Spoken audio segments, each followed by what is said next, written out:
Hendak menyimpan ni sebenarnya bukan mudah untuk semua orang ya.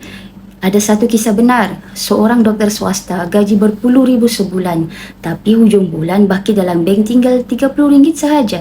Ramai sudah mencuba pelbagai cara, asingkan gaji awal, buat bajet, guna e-wallet khas ataupun gunakan tabung besi, tapi tetap gagal.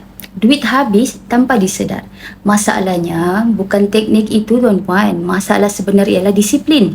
Dan disiplin susah bila duit sentiasa ada dalam tangan. Ataupun cuma nombor dalam akaun bank yang mudah diakses, yang mudah diguna. Kita ni manusia tuan-puan.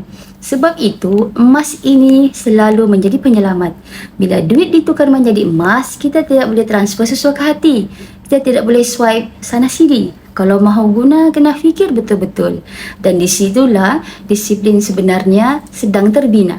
Sebab itu, saya pilih untuk menabung emas dan kongsikan info ini kepada semua supaya lebih ramai orang boleh rasa manfaat yang sama.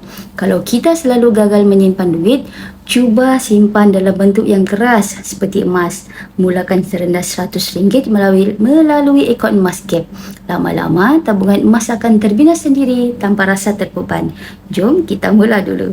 Pendaftaran percuma beserta dengan belian emas yang pertama. Kami bantu sebaiknya.